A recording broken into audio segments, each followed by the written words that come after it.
తూర్పు పడమర ఒకటే, ఉత్తరం దక్షిణం కూడా ఒకటే, ఈ దునియాలో అన్నీ ఒకటే.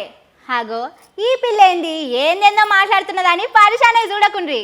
నేను ఇప్పుడు చెప్పే వార్త చూసినాక మీరు కూడా ఇవే మాటలు చెప్తారు.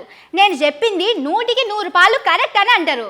ఇంతకు అసలు ముచ్చట ఏంటిదంటే, ఉల్లిగడ్డ ఊరందరికీ వద్దన్నాం గాని మనకు కాదు కదా అని చెప్పినట్టే ఉన్నదట కాంగ్రెస్ వాళ్ళ కథ.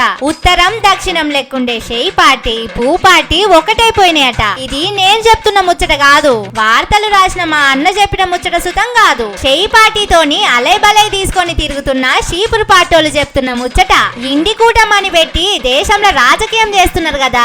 పూ పార్టీ మీద కొట్లాడదామని అప్పట్లో కొత్త దుకాణం పెట్టిండ్రు. కానీ లోపల చెప్పేది ఒకటి ఉన్నదట, బయటికి చేస్తున్నది ఇంకోటి ఉన్నదట. కమలం పార్టీల మీద మస్తు కొట్లాడాలని అందరికి చెప్పుకుంటా అదే పార్టీతోని దోస్తీ చేస్తున్నారట. ఇంకొన్ని దినాలు పోతే ఢిల్లీలో ముఖ్యమంత్రి ఓట్లున్నాయి. ఆ ఓట్లల్లా కాంగ్రెస్ బీజేపీ ఒక్క కట్టు మీదకి వచ్చిందట. బీజేపీ గట్టి లీడర్ ను పెట్టిన కాడ కాంగ్రెస్ వాళ్ళు బలం లేని లీడర్ ను నిలబెడుతున్నారట. అటు బీజేపీ కూడా అదే పని చేస్తున్నారట. బీజేపీ పైసలు పంచుతా అంటే కాంగ్రెస్ వాళ్ళు సప్పుడు చేస్తలేరట.